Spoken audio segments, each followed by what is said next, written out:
आपका स्वागत है एसएस फीलिंग शेयर चैनल में, एक जगह जहां आप उत्साह, मार्गदर्शन और आध्यात्मिक खुराक पा सकते हैं। हमारा चैनल ब्रह्मांड के रहस्यों और दिव्य ज्ञान को खोजने के लिए समर्पित है। कल हम लोग विचार कर रहे थे, भाष्य में कह रहे हैं युष्मद् अस्मद् प्रत्यय गोचरयोः। जो कहा कि तुम प्रत्यय और मैं प्रत्यय के द्वारा जाना जाता है, अर्थात वह विषय और युष्मद् प्रत्यय गोचर विषय और अस्मद् प्रत्यय गोचर विषय। तो युष्मद् तुम कह के जिसको जानते हैं, अन्य कह के, पर कह के जिसको जानते हैं, वह हो गया विषय और अस्मद् प्रत्यय हो गया विषयी। तो ये है दो, और कैसे का तमः प्रकाशवद विरुद्ध स्वभावयोः। अंधकार और प्रकाश के समान इनका स्वभाव ही विरुद्ध है, विरुद्ध स्वभाव वाले। इतरेतर भावानुपपत्तौ सिद्धायाम, इनका इतर अलग अलग जो भाव है, तो इनका अलग अलग भाव वो सिद्ध, दोनों को साथ में आप नहीं जोड़ सकते।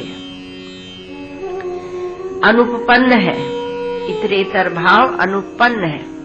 तद धर्माणाम अपि सुतराम इतरेतर भावानुपत्ति, अन्योन्य भाव इनमें बनता ही नहीं, और उनके धर्मों का भी स्वभावतः इतर भाव अनुपपन्न, सिद्ध नहीं होता, ऐसा मानना पड़ेगा।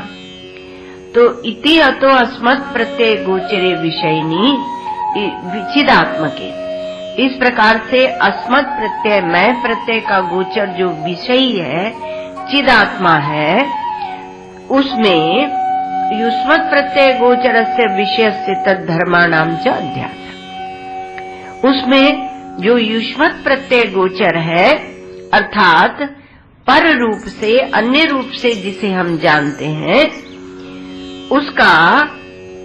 उसमें चिदात्मा में अध्यास, तद्धर्माणाम च अध्यासः, उसके धर्मों का भी अध्यास, उसका अध्यास, उसके धर्मों का अध्यास। तद्विपर्ययेण विषयिणः तद्धर्माणाम च विषये अध्यासो, और उतना ही नहीं, उसके विपरीत जो विषयी चिदात्मा है, और उसके धर्मों का विषय प्रपंच में अध्यास नहीं होना चाहिए। मिथ्या इति भवितुम युक्तम, वो ऐसा बन ही नहीं सकता। तथापि फिर भी होता है, दोनों अलग अलग हैं, तमः प्रकाशवत। ये तथापि, श्री महाराज जी कहते हैं, ये तथापि मार डालता है ये तथापि ही तो मार डालता है, लेकिन, किंतु, परंतु, मगर, तथापि, तो कहा कि तथापि ऐसा होने पर भी अन्योन्यस्मिन् अन्योन्यात्मकताम, अन्योन्य में अन्योन्य के स्वरूप और अन्योन्य धर्मांश, अन्योन्य के धर्मों का अध्यास करके इतरेतर अविवेकेन, इतर के अविवेक के कारण अत्यंत विविक्तयोः धर्मिणोः, अत्यंत विविक्त जो भिन्न विषय और विषय धर्म धर्मी है, मिथ्या ज्ञान निमित्त, अज्ञान निमित्त से सत्यानृते मिथुनीकृत्य नैसर्गिको अहमिदं ममेदमिति नैसर्गिको अयं लोक व्यवहार। तो झूठ और सच को मिलाकर, और मैं यह हूँ और यह मेरा है, ऐसा नैसर्गिक लोक व्यवहार चल रहा है।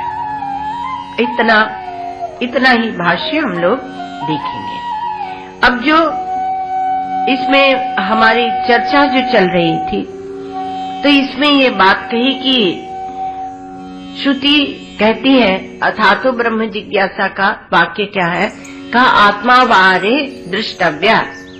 बहुत सुंदर बात सुनाने जा रहे हैं, आप लोग बड़े ध्यान से सुनिएगा। हाँ, ये तो खाली अध्यास का अनुवाद सुनाया, बात कुछ और सुना रहे। तो कहा कि आप देखें तो कहा कि आत्मा वारे दृष्टव्य, देखना चाहिए, और उसके लिए कहा श्रोतव्यो मंतव्यो निधिध्यासितव्य, श्रवण मनन निधिध्यासन करना चाहिए, नहीं देख सकते हैं। तो श्रवण क्या है? तो कहा वेदांता नाम अशेषा नाम आदि मध्यावसानता ब्रह्मात्मैक्ये ही तात्पर्यम इति भी श्रवणम भवे। अशेष वेदांतों का आदि में, मध्य में और अंत में, आदि मध्यावसानता ब्रह्म और आत्मा की एकता में ही तात्पर्य है, और उसी को हम श्रवण कहते हैं। अब यहाँ प्रश्न ये उठाया गया है कि ये ब्रह्म विचार करना चाहिए कि नहीं करना चाहिए। पूर्व पक्षी ये बोल रहा है, उसी के उत्तर में ये अध्यास भाष्य है। तो कहा कि अविचार्यम विचार्यम वा ब्रह्माध्यासा निरूपणात्, विचारणीय है कि नहीं है, तो ब्रह्म में जो अध्यास है, भ्रांति है, जो अभी हम लोगों ने पढ़ा कि इसके धर्म अनात्मा के धर्म आत्मा पर और आत्मा के धर्म अनात्मा पर थोप दिए गए हैं। जीवन हमारा है, लेकिन जीवन हम देह का मान रहे हैं, है ना। तो ये क्या किया? आत्मा के धर्म अनात्मा पर थोप दिए। तो कहा कि आप ये बात प्रारंभ करना चाहते हैं, लेकिन पूर्व पक्षी बोलता है कि अभी क्या भ्रांति है, क्या अज्ञान है, अध्यास क्या है, उसका तो निरूपण हुआ ही नहीं। एक बात, असंदेह फलत्वाभ्याम न विचारम तदर्हति, और संदेह कुछ नहीं है, स्पष्ट रूप से श्रुतियां वर्णन कर रही हैं सत्यम ज्ञानम अनंतम ब्रह्म, और इतना ही नहीं, उसका फल कुछ होना नहीं। सत्य है, ज्ञान स्वरूप है, अनंत है, तो उसका हमारे जीवन से क्या लेना देना बाबा? वो अनंत है तो रहा है, परमात्मा ऐसा है ऐसा है। हम लोग तो बॉम्बे के लोग हैं महाराज, प्रैक्टिकल है, प्रैक्टिकल, इसलिए क्या लेना देना उसका हमारे जीवन से, और संदेह भी कुछ नहीं है, श्रुतियां वर्णन कर ही रहे हैं फलत्वाभ्याम, इसलिए विचार करना कोई जरूरी नहीं है। तो कहा पहले आप जो अध्यास कहते हैं, तो अन्यस्मिन अन्यावभाषा अध्यास है, एक परिभाषा यह भी है। तो कहा दूसरे में जो अवभास होता है उसे अध्यास कहते हैं। अथवा अतस्मिन तद्बुद्धि है, तो एक वस्तु और उसमें दूसरी बुद्धि कर लेना, ये सब भ्रांति है। तो अज्ञान माने ना जानना, और अध्यास कुछ और जान लेना। तो कहा कि ये जो संदेह है ये किसी को है नहीं, ब्रह्म को लेकर कोई परेशान नहीं है, किसी को कोई संदेह नहीं है, और विद्वानों को भी संदेह नहीं है, क्योंकि स्पष्ट रूप से सत्यम ज्ञानम अनंतम ब्रह्म ऐसे निरूपण चल ही रहा है। तो कहा कि देखो, ये श्रुति जब बोलती है सत्यम ज्ञानम अनंतम ब्रह्म, तो आप एक बात को ये समझिए कि वो जो ये सत्य कहा श्रुति ने, क्या हम जानते हैं कि वह सत्य क्या है? कल भी ये प्रश्न उठाया था प्रारंभ में, क्या हम जानते हैं कि सत्य क्या है? तो विचार जब करते हैं तो वस्तुएं तीन प्रकार की होती हैं, तीन प्रकार की वस्तुएं हम देखते हैं, अनित्य, नित्य और सत्य। तो काल आदि की चर्चा की थी, तो अनित्य, नित्य और सत्य, तो घट है, पट है, देह है, ये सब जो वस्तुएं होती हैं ये अनित्य है, जो हमेशा नहीं रहती हैं उसको कहते हैं अनित्य, उत्पन्न होती हैं और मर जाती हैं। देह भी इसमें ले लेना। तो ये क्या है? अनित्य है। कहाँ तो आपको सत्यम बता रहे हैं, कहाँ अनित्य में फंसे हो। तो कहा कि ये अनित्य है। सत्यमेव मर्त्य पच्यते सत्यमेवा जायते, पुनः कठोपनिषद में आया, अरे धान की तरह एक खेती उगती है और खत्म हो जाती है। तो कहा कि ये अनित्य है, वस्तुएं जो दिख रही हैं लेकिन इनका जो उपादान है पृथ्वी, परमाणु आदि, वो अपेक्षाकृत नित्य है। अपेक्षाकृत शब्द को आप ध्यान में रखना, अथवा उसको कहते हैं ये सबीज सत्ता है। तो जो सबीज सत्ता होती है वह नित्य होती है, जो सुषुप्ति में भी बनी रहती है, सुषुप्ति के बाद या मरने के बाद भी बनी रहती है। तो वो जो सबीज सत्ता होती है तो वह क्या है, वह नित्य है। अब इसमें ये जो नित्य वस्तु है इसमें आप देश को ले लीजिए, एक चीज ले लीजिए। तो नित्य देश क्या है, तो कहा देश नित्य है। देश में जो वस्तुएं हैं वो तो मिट जाएंगी, वो अनित्य है, किंतु देश नित्य है।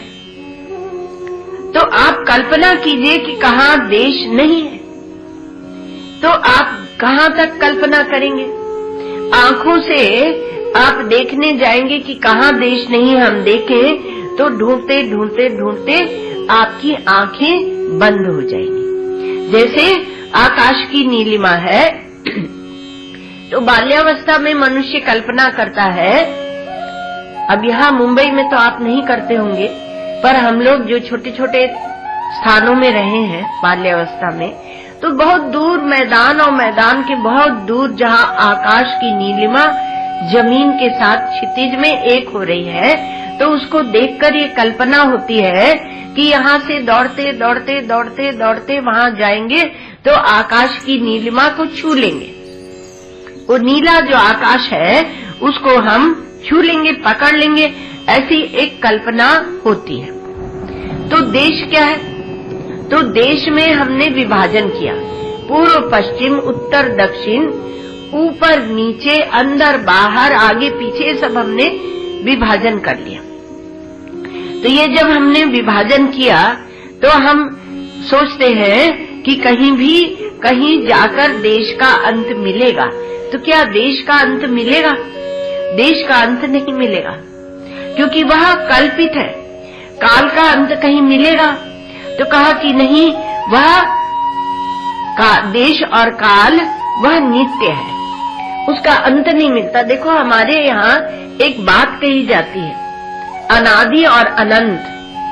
तो दूसरे ये आक्षेप लगाते हैं कि आपको जो बात समझ में नहीं आती आप उसको अनादि और अनंत कह देते हैं, ऐसे आक्षेप लगाते हैं। लेकिन इसके पीछे विचार होता है।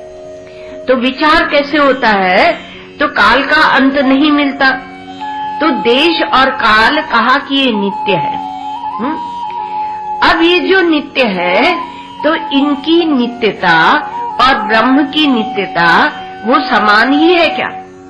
आप विचार करें कि ब्रह्म को भी हम नित्य कहते हैं, तो ये देश काल की नित्यता, इसमें कुछ फर्क है या नहीं? तो पता चलेगा जी कि काल जो है वह बहता हुआ नित्य है, कल, आज और आने वाला कल, ऐसे आप अथवा कहते हैं भूत, वर्तमान और भविष्य। तो एक बहता हुआ नित्य है। और देश क्या है? तो देश जो है वो विस्तार, दैर्घ्य विस्तार वाला नित्य है। अथवा ऐसे कहो कि संकोच और विस्तार वाला नित्य है। तो देश इस प्रकार से नित्य है और काल बहता हुआ नित्य है और वह फैलता हुआ नित्य है। मतलब आपकी बुद्धि में एक कल्पना होती है, एक फैली हुई चीज व्यापक और एक बहती हुई चीज जो हमेशा चलती रहती है। तो काल को इसीलिए प्रवाही कहते हैं और देश को, देश के साथ हमेशा विस्तार बोलते हैं। तो देश का जब विस्तार हम बोलते हैं तो हम अनजाने में ही, थोड़ी दूसरी प्रकार की बात सुना रहे, तो अनजाने में ही हम सोचते हैं एक स्थान आपके पास है, आपको लगता है एक और मिल जाए। हिंदुस्तान है तो हमें पाकिस्तान भी मिल जाए। तो आप अपने विस्तार को, आजकल हमने सुना है कि नेता लोग बैंक में पैसा नहीं रखते हैं क्योंकि उसमें गड़बड़ी पैदा होती है, इसलिए वो जमीनें खरीदते हैं, जमीन खरीदते हैं। तो क्या करते हैं हम? विस्तार करते हैं। तो ये विस्तार जो है तो ये भ्रांति है। और ये भ्रांति में ही युद्ध होते रहते हैं। अनेक युद्ध जो होते हैं वो इसी भ्रांति में कि हम फैला लें, तो युद्ध भी एक भ्रांति है। वस्तु का हम अभिमान करते हैं। एक महात्मा कहीं जा रहे थे, तो एक सज्जन मिल गए। उन्होंने कहा कि आप कहाँ जा रहे हो? महात्मा ने कहा पता नहीं कहाँ जा रहे हो। अब निर्वासन, निर्द्वंद्व महात्मा, तो उन्होंने कहा कि लोग तो पागल कहते ही, तो उन्होंने कहा कि हमारे साथ चलो। तो कहा चलते। अब वो सेठ को बड़े अच्छे लगे महात्मा, तो कहा हमारे साथ चलो, चलते। अब महात्मा बेचारे उनके घर में गए और उसी रात सेठ के घर में चोरी हो गई। तो सेठ के घर में जब चोरी हुई, अब महात्मा को हल्ला सुनाई पड़ा कि बड़ा हल्ला मच रहा है प्रातः काल, अर्ली मॉर्निंग। तो बड़ा जोर जोर से सब चिल्ला रहे, हल्ला कर रहे हैं। तो महात्मा ने पूछा कि क्या हो गया, तुम लोग क्यों इतना हल्ला कर रहे हो? तो कहा कि महाराज, हम लोगों के सब गहने वहने और जो तिजोरी में था, जो घर में था माल मत्ता, वो चोर आके चोरी करके ले गए। तो कहा कि तुम्हारी जितनी संपत्ति है उसका कितना प्रतिशत गया, ये हमें बता दो। कितना प्रतिशत गया? महात्मा ने पूछा। तो उस सेठ ने कहा कि 1% गया। जितना टोटल पूंजी है उसका 1% गया। तो कहा तुम्हारा तो 1% गया, मेरा तो 100% चला गया। तो कैसे? तो कहा मेरे एक कॉफिन और कटी वस्त्र था, उसी में चोर बांध के ले गए। आपका जो सामान था वो उसी में बांध के ले गए, तो मेरा तो 100% गया। तो सब क्या है? ऐसे सापेक्षिक है। ये वस्तु द्रव्य आदि सब कुछ सापेक्षिक है। जितना हम संग्रह करते हैं उतने की आवश्यकता नहीं है। तो काल क्या है? ये सापेक्ष नित्य है। कैसे? तो कहा देह जो नश्वर है, देह की अपेक्षा से नित्य है, लेकिन ब्रह्म सत्यम अबाध्यम, ब्रह्म सत्य है। तो काल की जो नित्यता है वह भी इंद्रिय गम्य नहीं है, वह इंद्रिय गम्य नहीं। काल का आदि और अंत, काल का आदि और अंत हम नहीं जानते, क्योंकि इंद्रिय गम्य हो तब तो हम जानेंगे। जानते नहीं है। आपने देखा तो कहा नहीं देखा। तो काल को अनादि हम कल्पित रूप से कहते हैं। काल की प्रवाह रूपता, नित्यता, ये केवल हम आंखें बंद करके सोचते हैं। उसके पहले क्या रहा होगा, उसके पहले क्या रहा होगा, तो हम आंखें बंद करके सोचते हैं और लगा लेते हैं। अर्थात अनादिता और अनंतता, यह प्रवाह रूपता, यह काल्पनिक है। काल एक वस्तु है और उसमें हमने ऐसी कल्पना कर ली है और कहा कि ये जो काल्पनिक है इसका साक्षात्कार कहाँ होता है? तो अंतःकरण में होता है। तो क्या प्रश्न ये उठता है कि क्या समूचा काल, पूरा का पूरा काल, क्या अंतःकरण में समाया हुआ है, भरा हुआ है? आप क्या कहेंगे? जो काल्पनिक है तो कितना समाया हुआ? पूरा का पूरा समाया हुआ नहीं, समाया हुआ है। तो इसका अर्थ क्या निकलता है कि जहाँ काल नहीं है वहाँ काल की कल्पना हो रही, वहाँ दिखाई पड़ता है। उसी प्रकार से आप देश की व्यापकता को ले, तो देश की व्यापकता को जब लेते हैं तो हम कहते हैं कि देश पूरा व्यापक हो रहा है। फिर धरती के चारों ओर और सूरज के चारों ओर, सब ओर वह देश व्याप्त हो रहा है। और इतना ही नहीं, और हम अपनी कल्पना को फैलाते जाते हैं, बढ़ाते जाते हैं। तो हम क्या कहते हैं कि ब्रह्मांड के चारों ओर, फिर और फैलाते हैं तो बोलते हैं कोटि कोटि ब्रह्मांड के चारों ओर क्या है? देश है। तो देश फैला हुआ है, तो देश चारों ओर फैला हुआ है और बाहर और भीतर भी देश है। तो देश की इस प्रकार से कल्पना होती है और कहाँ होती है? दिल में होती है। आप देख तो पाते नहीं, अर्थात इंद्रिय प्रत्यक्ष नहीं होता है। यद्यपि हम इसको ठोस मानते हैं, लेकिन देश का भी इंद्रिय प्रत्यक्ष नहीं होता। जब हम अनादि आदि बोलते हैं तो उसका अर्थ ये होता है कि इंद्रिय प्रत्यक्ष नहीं होता है, किंतु वह काल्पनिक सत्य है। अर्थात हमारी बुद्धि में बैठा है, हमारे मन में बैठा है, भरा हुआ है, दिल दिमाग में भर दिया गया है। तो जहाँ देश नहीं है वहाँ देश की कल्पना हो रही है। तो देश एक काल्पनिक सत्य है और मूलभूत उपादान। तो नित्यता जितनी भी होती है वह अनित्यता के सापेक्ष होती है, पर इंद्रिय ग्राह्य नहीं होती, काल्पनिक होती है। देश और काल काल्पनिक है और नित्यता भी काल्पनिक है। तो काल नित्य है और काल में पैदा हुआ पदार्थ वह अनित्य है। तब हम कहते हैं पैदा होता है और मरता है। तो काल की कल्पना का जो प्रकाशक है वह, उसको न अनित्य कहेंगे और न नित्य कहेंगे।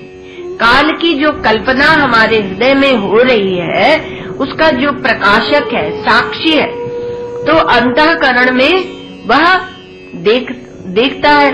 तो वह साक्षी आत्मा है, वह नित्य नहीं है, वह अनित्य भी नहीं है। वह क्या है? उसको कहा गया सत्यम। सत्यम ज्ञानम अनंतम ब्रह्म में नित्य और अनित्य का विवेक करके आप सत्यम को जाने। तो ये जो दुनिया दिखती है, फैली हुई दुनिया दिखती है, पैदा होती है, मरती है, मरने वाली, जीने वाली, है ना? क्यों मरने वाली, जीने वाली है? मरने वाला तो इसका स्वभाव है, लेकिन जीना हम अपना उसमें डाल देते हैं, जीवन हम अपना डाल देते हैं। यही अध्यास हो रहा है, भूल हो रही है।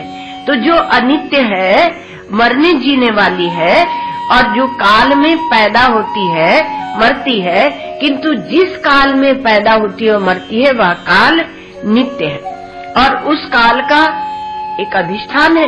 क्योंकि जब हम कहते हैं कि देश और काल, और बड़े विस्तार पूर्वक बहुत विकासशील वह देश और अत्यंत प्रवाही, जिसका अंत नहीं है, जिसका आदि नहीं है, तो उसको हम कहते हैं काल। तो यह जो देश और काल है वह नित्य है, ठीक है?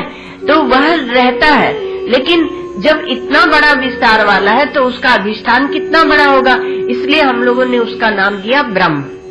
बृहत्वात् ब्रह्मणत्वात्। तो ब्रह्म क्या है? सत्य है। तो अधिष्ठान ब्रह्म और साक्षी आत्मा। अधिष्ठान ये देश काल का अधिष्ठान हो गया ब्रह्म, और इसका अवभाषक, इसका प्रकाशक, इसको देखने वाला साक्षी आत्मा वह चैतन्य। तो ये दोनों क्या होते हैं? इनमें एक लक्षण की एकता होती है। काल विलक्षणत्वेन लक्षण ऐक्येन, दोनों में एकता हो जाती है। काल से दोनों विलक्षण है और ये लक्षण दोनों में एक है। किसमें? साक्षी आत्मा में और अधिष्ठान ब्रह्म में। और इसलिए ये दोनों सत्य है, और सत्य दो नहीं हो सकते, इसलिए दोनों का ऐक्य सिद्ध होता है। आत्मा और ब्रह्म की एकता इस प्रकार काल विलक्षणत्व रूप जो लक्षण है उसके कारण एकता सिद्ध होती है, और इसलिए इसे कहते हैं सत्य। तो चेतन रूप से ये सत्य है, ठीक है? क्योंकि सत्य तो दो नहीं होते, तो इस प्रकार से यहाँ भी एकत्व का सत्यम कह के एकत्व का प्रतिपादन किया गया। कहा ठीक है महाराज, ये बात तो हमें समझ में आ गई, लेकिन आप फिर इसको सत्यम ही कहिए, आगे ज्ञानम अनंतम ये लगाने की क्या आवश्यकता है? तो कहा कि जितने बौद्ध प्रत्यय होते हैं, थोड़ा सा दर्शनों की बात आगे आप ध्यान से सुनना। तो कहा कि जितने बौद्ध प्रत्यय होते हैं वो क्षणिक होते हैं, अर्थात वृत्ति जो एक एक वृत्ति उदित होती है उसको हम क्षणिक मानते हैं। वो उदित भी होती है और नष्ट भी होती है बौद्ध प्रत्यय, किंतु क्षणिकता का जो अधिष्ठान है वह सत्य है।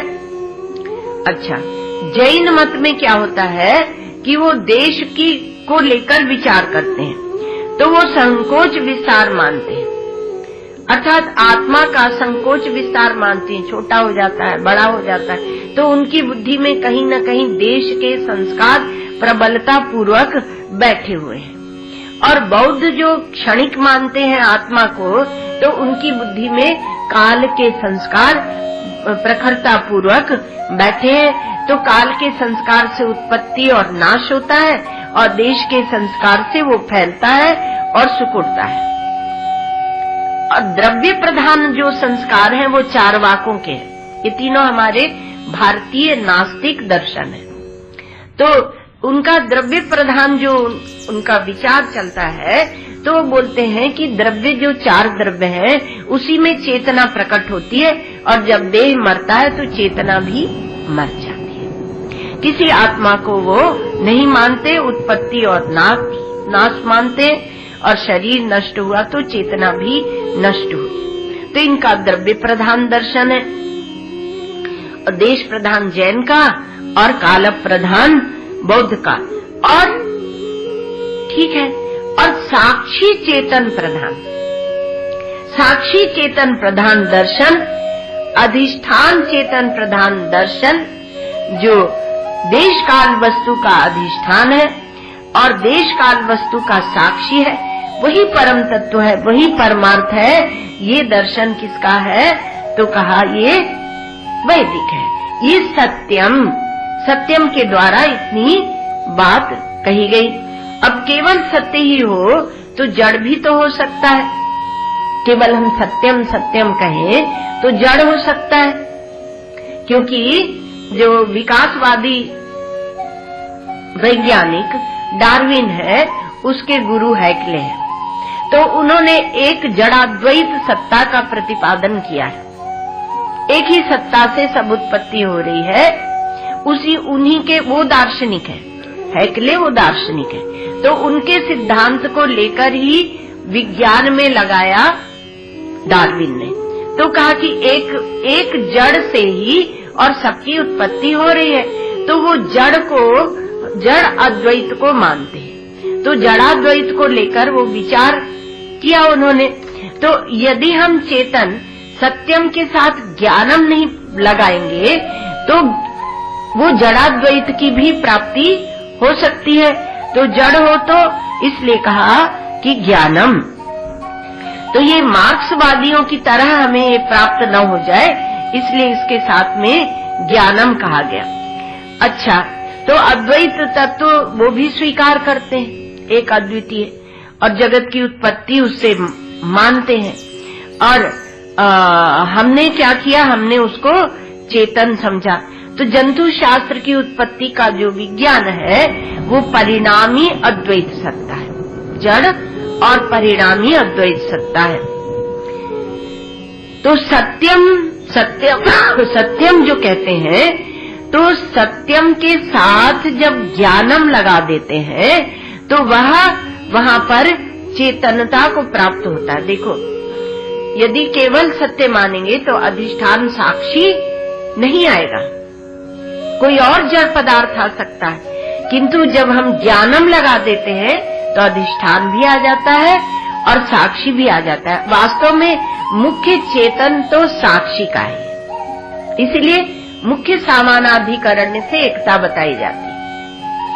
अधिष्ठान जो ब्रह्म है उसमें चेतनता हम कल्पित करते हैं, ईश्वर की चेतनता हम कल्पित करते हैं, लेकिन अपनी चेतनता का अनुभव हम साक्षात अपरोक्ष करते हैं। यत् साक्षात अपरोक्षात ब्रह्म। तो जब हम कहते हैं कि ब्रह्म सत्यम है और चेतन है, तो फिर कहा कि ऐसा करो ना, प्रश्न उठाया कि उसे चेतन ही क्यों नहीं कह देते? सत्यम भी कहते हो, ज्ञानम भी कहते हो। ज्ञानम माने चेतन, क्योंकि चेतन ही अपने को भी जानता है और दूसरे को भी जानता है। और जो जड़ होता है, न अपने को जानता है न दूसरे को जानता है। उसको सिद्ध करने के लिए, जड़ को सिद्ध करने के लिए एक चेतन चाहिए, लेकिन चेतन को सिद्ध करने के लिए जड़ नहीं चाहिए। वह स्वयं प्रकाश है, वह स्वसंवेद्य है। स्वयं प्रकाश की हमारे यहाँ परिभाषा बनाते हैं कि स्वसंवेद्य सती अपरोक्षत्वम, वह स्वसंवेद्यत्वे सती अपरोक्षत्वम, स्वसंवेद्य है लेकिन अपरोक्ष है। असंवेद्य सती, ऐसे दोनों तरफ से बनाते हैं। असंवेद्य सती साक्षात अपरोक्षत्व, है ना। और असंवेद्य को ऐसे भी कहते हैं वांग मनसा अगोचरत्वे सती, वांग और मन से अगोचर होते हुए भी साक्षात अपरोक्षत्वम। अब इसमें जिसने साक्षात अपरोक्ष को प्रधानता दे दी वह तो चेतन से एक होगा, अर्थात ब्रह्म से एक होगा। और जिसने असंवेद्यता को, अगोचरता को, उसको अपनी बुद्धि में प्रधानता दे दी, तो बोलते हैं कि महाराज कोई ईश्वर इतना बड़ा हमारी बुद्धि में आ सकता है कि जाकर सत्संग करते हो। कोई ब्रह्म किसी की बुद्धि में आया है तो हम उसको अपने जीवन से हटा देते हैं। संभावना और असंभावना हम कहाँ ले जाकर बैठाते हैं। तो बोलते हैं कि ऐसा जैसे कि कह देते हैं कि हम जो गलत काम कर रहे हैं तो वो तो सबका प्रेरक ईश्वर है, तो ईश्वर ही हमसे करा रहा है। ऐसा नहीं होता। इसका उत्तर आप फौरन दीजिए। कोई भी ऐसे बोले, ईश्वर पर आक्षेप लगाए कि ईश्वर सच्चिदानंद है, इसलिए जो सत्कर्म होगा उसकी वो प्रेरणा देगा, जो असत कर्म होगा उसकी प्रेरणा वासना देगी। ईश्वर नहीं देता कि ईश्वर ही करा रहा है। जल्दी से बोल देते हैं हम क्या करें, भगवान की ऐसी इच्छा, इसलिए हम सत्संग में नहीं आए। तो ऐसा नहीं होता है। ईश्वर हमेशा सत्प्रेरणा देता है, सद्भाव देता है, सत्कर्म देता है। सब जहाँ लगेगा उसमें ईश्वर आ जाएगा।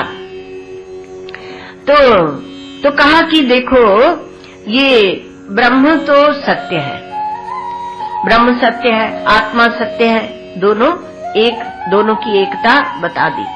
अब वो चेतन भी है, तो चेतन तो बौद्ध भी मानते हैं, पर वो क्षण ध्वंसी मानते हैं।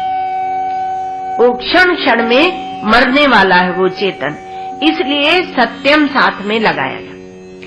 जब सत्यम और ज्ञानम दोनों साथ में लिया तो हर क्षण में जो मरने मिटने वाला मानते हैं उनकी बात को नकार दिया। श्रुति ने उनका ऐसे मतवाद का निषेध किया। और जब सत्यम ज्ञानम दोनों बात ली गई तो ज्ञानम अपि सत्यम और सत्यम अपि ज्ञानम, चेतन होते हुए भी वह सत्य है और सत्य होते हुए भी वह चेतन है। दोनों तरफ से एक करके आप समझे। तो ब्रह्म चेतन भी है, ब्रह्म चेतन भी है और असत और अनित्य नहीं है। निषेध करो। जब सत्यम कहते हैं तो असत और अनित्य का निषेध कर दो, और ज्ञान स्वरूप होते हुए भी अबाध्य है। दोनों तरफ से आप जब कहेंगे कि सत्य है तो ये हो जाएगा कि सत्य है तो फिर चेतन नहीं होगा, तो सत्य होते हुए भी वह चेतन है, तो ज्ञान स्वरूप होते हुए भी अबाधित है। उसकी भासमानता, अबाधित भासमानता, भासमानता दो प्रकार की होती, बाधित और अबाधित। तो अबाधित भास्यमान है, तो ज्ञान स्वरूप होते हुए अबाध्य है और अबाध्य होते हुए ज्ञान स्वरूप है। अबाध्य को ही सत्यम कहते हैं। तो वह ब्रह्म भी है। इसका पूरा अर्थ क्या निकलेगा, बहुत सुंदर निकलेगा कि वह ब्रह्म भी है और प्रत्येक से अभिन्न भी है। प्रत्येक आत्मा, आपकी अपनी प्रत्येक आत्मा, तो वह ब्रह्म भी है और प्रत्येक से अभिन्न भी है, और प्रत्येक से अभिन्न भी है और ब्रह्म भी है। अर्थात आपकी आत्मा ही ब्रह्म है। सत्यम ज्ञानम के द्वारा ये महावाक्य हो गया। अब ये महावाक्य हो गया क्योंकि चेतनता या ज्ञान मुख्य रूप से आप में है, और आप जब सत्य ब्रह्म के साथ में एक हो रहे हैं तो दोनों में दोनों बात आ जाएगी।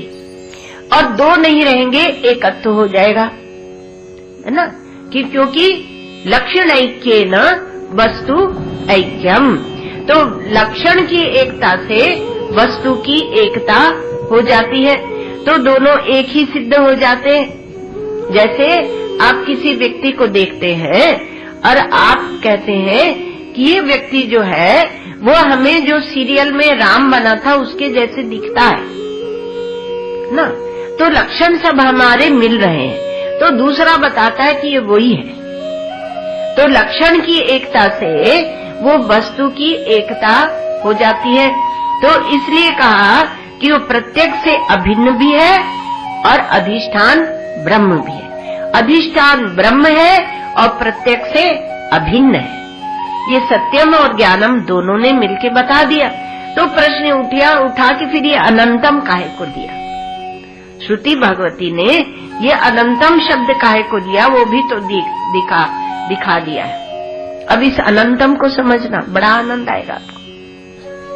आप देश काल की बात सुन चुके हैं।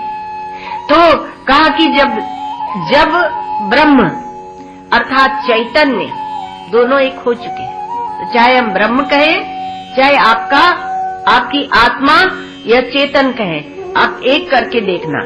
जब ब्रह्म देश में आरूढ़ होता है, ब्रह्म ही लेना भला, तब उसको व्यापक कहते हैं। देश में आरूढ़ हुआ तो व्यापक कहा, कालारूढ़ हुआ तब उसको नित्य कहा।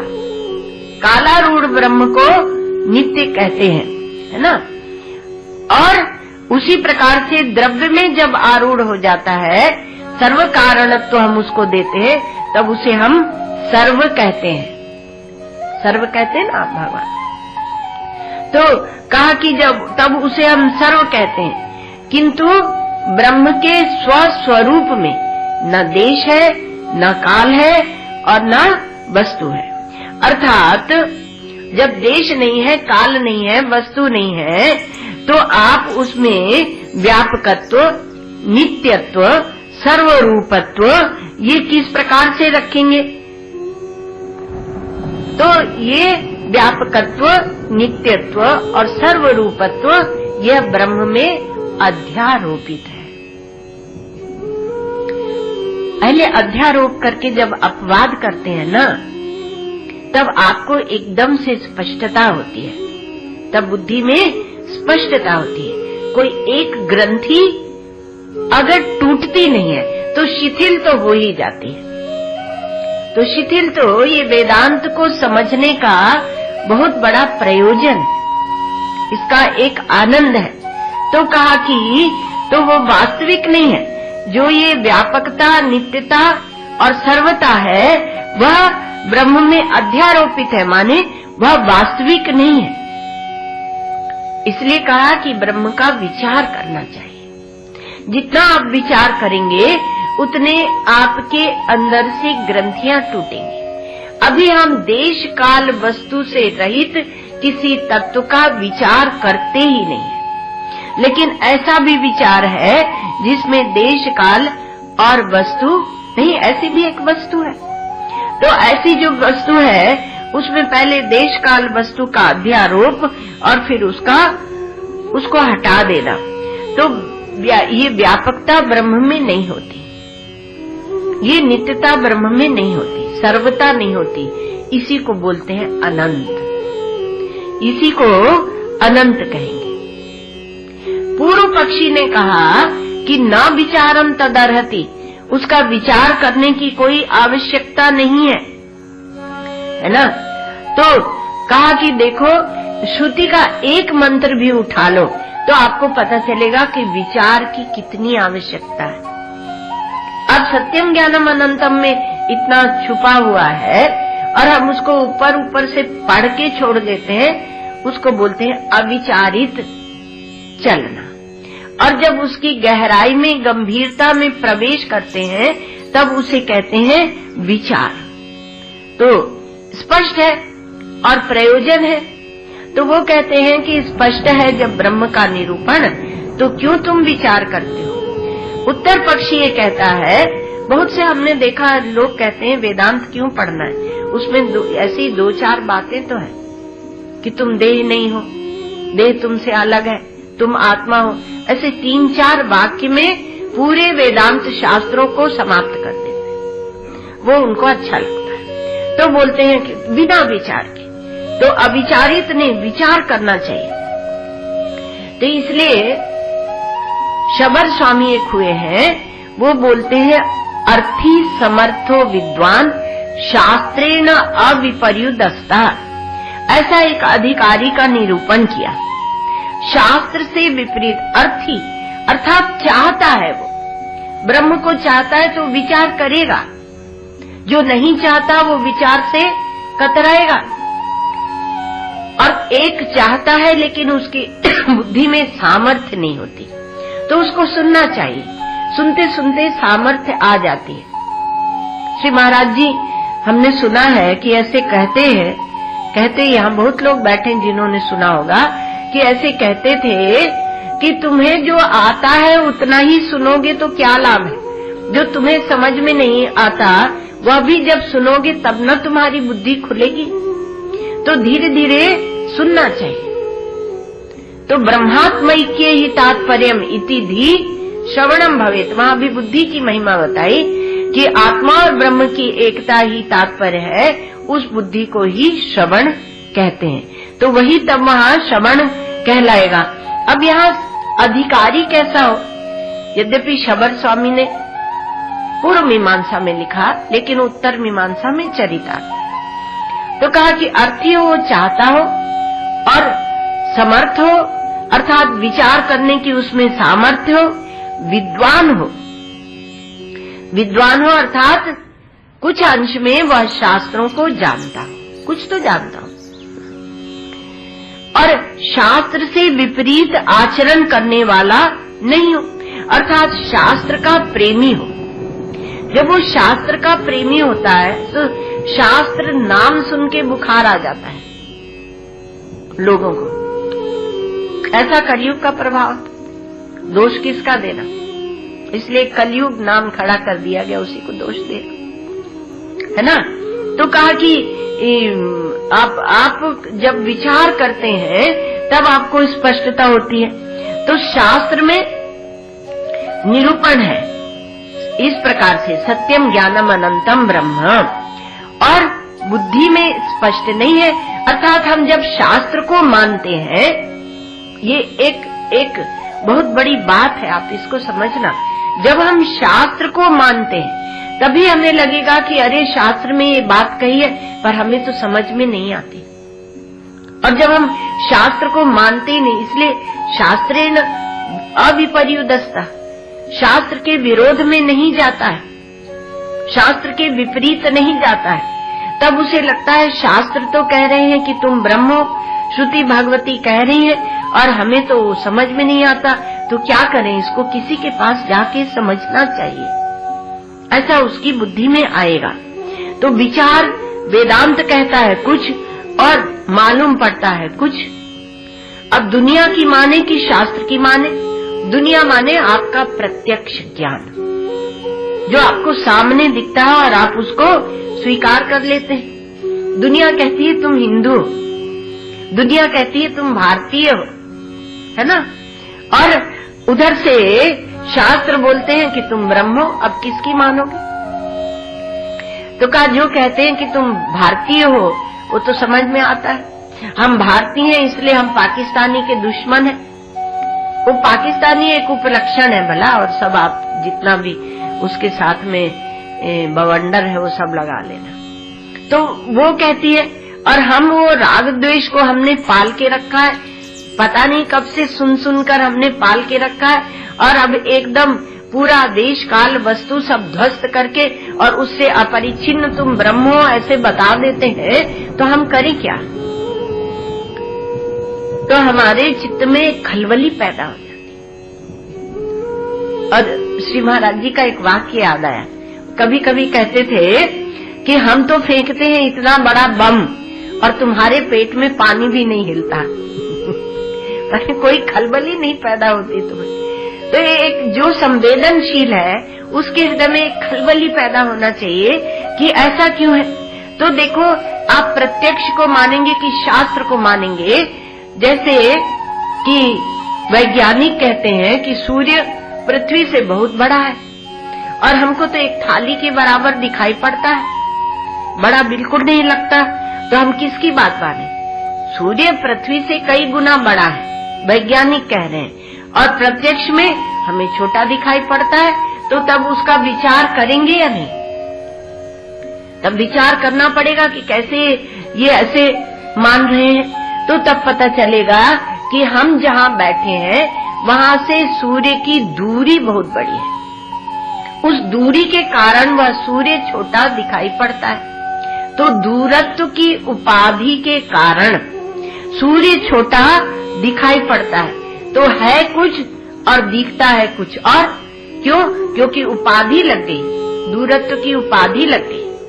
उसी प्रकार से आत्मा है ब्रह्म, लेकिन जो ये देह की उपाधि लग गई, स्थूल देह, सूक्ष्म देह, कारण देह, ये जो देह की उपाधि लग गई, उसी से यह कुछ और दिखने लगा। तो वैज्ञानिकों की बात हम मानते हैं, किंतु शास्त्र की बात को वो उतनी ही प्रामाणिक है, वैज्ञानिक है, इसको हम मानने को तैयार नहीं होते, इसलिए गड़बड़ी पैदा होती। और जब हम गुरु और शास्त्र की आज्ञा को मानते हैं तो दूरत्व की उपाधि से है कुछ और दिखता है कुछ, तो प्रातीतिक विरोध है शास्त्र में और प्रत्यक्ष में। तब हमें विचार करना चाहिए, विचार अवश्य करना चाहिए। एक उपाधि लगा दी जाती है हमारे साथ में नाम की, और हम अपने को नाम ही समझने लगते हैं। कोई उस नाम को गाली दे तो हम परेशान हो जाते हैं, तो उसको क्या बोलते हैं? सन्यासियों में तो नाम दिए जाते हैं बहुत अच्छे अच्छे, ध्रुवानंद, निश्चलानंद, मृण्मयानंद, ऐसे बहुत से नाम दिए जाते हैं। लेकिन यहाँ पर हम लोग क्या बने हुए हैं? कहा देहानंद। देह में बैठकर सब आनंद ले रहे हैं, तो देहानंद। हम लोग जब बालक थे ना, तो एक शब्द बोला करते थे, आनंद लगाने की हमारे यहाँ प्रथा है। कहीं भी किसी को भी चिढ़ाते हैं तो उसमें वो लगा दिया जाता है, मूर्खानंद, आपने सुना ही होगा।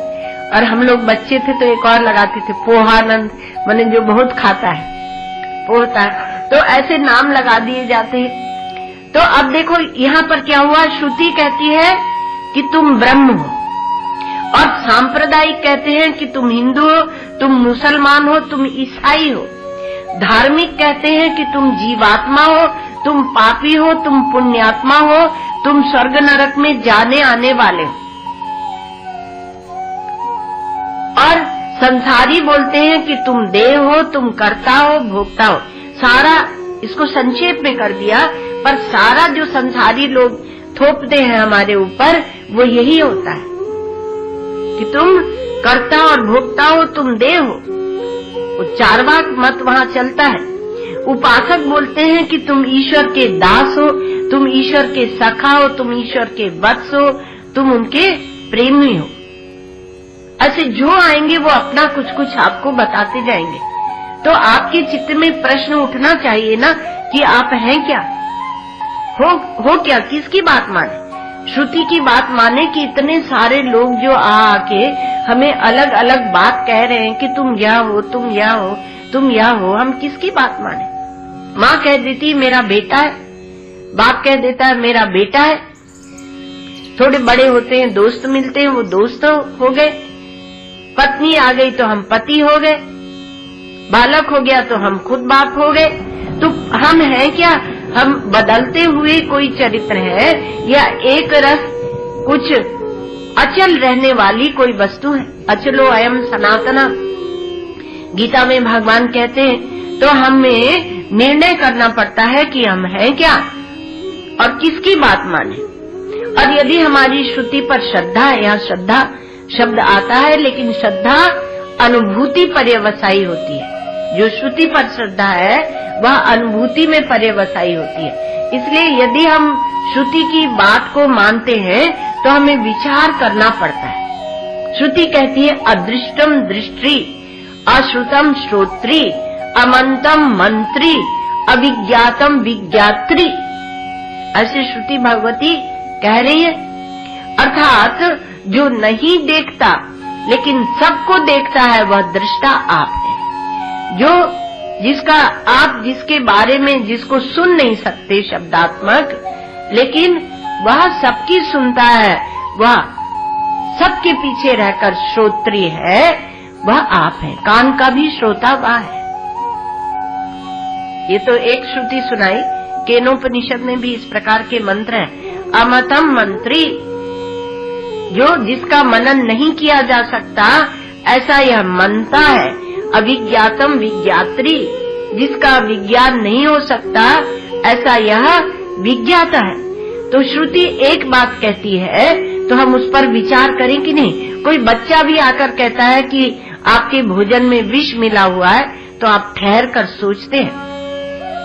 और यदि आप बुद्धिमान हैं तो एक बच्चा भी आकर कहता है, एक बालक भी कहता है कि आप ब्रह्म हो। राजा जनक को तो छोटे से अष्टावक्र ने कह दिया कि तुम ब्रह्म हो, तो उन्होंने विचार किया, उसको स्वीकार किया। लेकिन हम उसमें विचार क्यों नहीं करना चाहते? युक्ति युक्तम उस दिन बताया था कि जब बुद्धि भगवान ने आपको दी तो इसलिए नहीं दी है कि आप उसमें भगवान को छोड़कर और कुछ और बिठाएं और कुतुर कुतुर कुतुर काटें, इसलिए नहीं। तो मूसक होता है ना, तो मूसक क्या है? भगवान गणेश जी का वाहन है, तो भगवान उसके ऊपर बैठते हैं। लेकिन आपको जो ये भगवान बुद्धि के देवता, आप उस बुद्धि को कुतर्क में लगा देते। चूहा पूरी रात काटता, कुट कुट कुट कुट कुट, तब वो गणेश जी का वाहन नहीं बनता, तब वो आपकी बुद्धि बन जाता है। तो ऐसा क्या है कि आपको विचार करने में जो रोकता है। और ये कहें कि ये विश्वास की बात है, तो विश्वास की बात नहीं है। जिसको फेथ बोलते हैं उसकी बात नहीं है, पर ब्रह्म विचार की आवश्यकता है, ये बात कही। नहीं श्रुति शतैरपि घटा पटयितुम शक्यते। भगवान शंकराचार्य बोलते हैं कि जो प्रत्यक्ष में यदि घट है तो घट है, उसको श्रुति आके कहती है कि ये पट है तो हम थोड़ी मानेंगे, वहाँ श्रुति की बात नहीं मानेंगे। लेकिन जहाँ श्रुति हमारी ब्रह्मता का बोध करा रही है वहाँ उसको मानना पड़ेगा। तो देश काल वस्तु का साक्षी और देश काल वस्तु का भाषक और इनका अधिष्ठान वह देश काल से अपरिच्छिन्न ब्रह्म है। तो है तो कैसे और नहीं है तो कैसे, इसको विचार करना पड़ेगा। और जो हम प्रत्यक्ष दिखने वाली वस्तु में अहम बुद्धि कर लेते हैं उसी से अध्यास सिद्ध होता। अध्यासो अहम बुद्धि सिद्धा। तो संदेह और प्रयोजन दोनों बात बनी हुई है, इसलिए विचार करना चाहिए। तो संपूर्ण अनर्थों की जड़ यह देहाध्यास है, यह देहाध्यास है। उसी से परिच्छिन्नता की प्राप्ति हो रही है। और तो इससे क्या होगा? और यदि आप अपने अपरिच्छिन्न ब्रह्म स्वरूप को जान लेते हैं तो देहाध्यास की निवृत्ति है। और देहाध्यास की निवृत्ति अर्थात संपूर्ण अनर्थों की निवृत्ति है। तो संपूर्ण अनर्थों की निवृत्ति और परमानंद की प्राप्ति, ये प्रयोजन हुआ। और श्रुति और हमारे प्रत्यक्ष में भेद है, ये संदेह हुआ। तो संदेह और प्रयोजन दोनों निकल रहे हैं, इसलिए ये ब्रह्म ज्ञान, इसका विचार करना चाहिए। तो अध्यास की बात, ये श्रुति का आदेश, इसको अनुसार हम लोग विचार करेंगे समय में। ओम